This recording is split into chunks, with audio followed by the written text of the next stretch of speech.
আগামী পবিত্র ঈদ উপলক্ষে বিভিন্ন রাজনৈতিক দলগুলো নিয়ে বামনগোলা পুলিশ প্রশাসনের পক্ষ থেকে এক আলোচনা সভা ও মিটিং অনুষ্ঠিত হয় থানা প্রাঙ্গণে।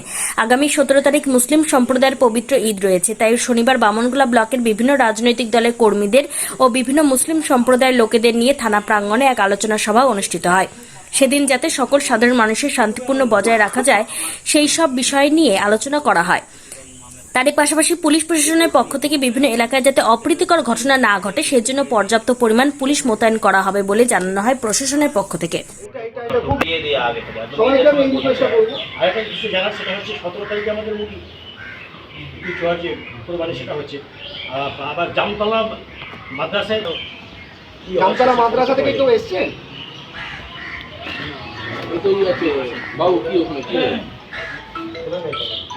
একদম শেষ জায়গায় চলে এসেছি। আমাদের মাননীয় জয়েন্ট বিডিও সাহেব আছেন, জয়েন্ট বিডিও সাহেবকে বলবো একদম শেষ করে আমাদের যা ইনস্ট্রাকশন প্রশাসনিকভাবে আমরা দিয়ে দিয়েছি, দিয়ে আমরা তাহলে সবাটাকে শেষ করি। মেনি মেনি থ্যাঙ্কস, অনেক অনেক ধন্যবাদ। শেষ করলাম আজকে সবাটা।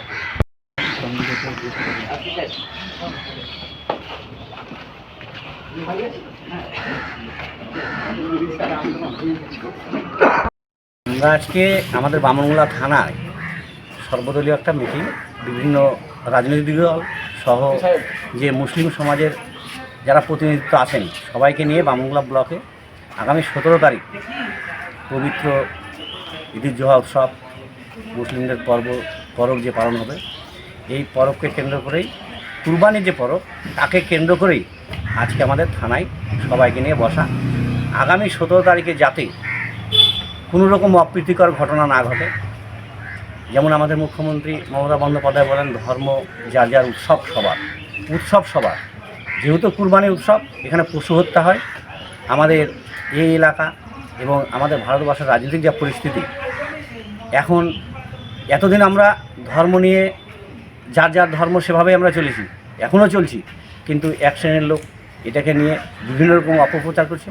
তাই আমরা আজকে সকলকে ডেকে একটা সচেতনতা করছি, যাতে পশু হত্যা হোক, পরবের যা যা পদ্ধতি সবই পালন করা হোক, সেটা যাতে বাইরে দৃষ্টিকটু না দেখায়, যাতে নিজেদের স্বাচ্ছন্দ্যের মধ্যে রেখে আমরা পরবকে পালন করতে পারি এবং পার্শ্ববর্তীর কারো যাতে অসুবিধা না হয় সেদিকে আমরা লক্ষ্য রাখতে পারি।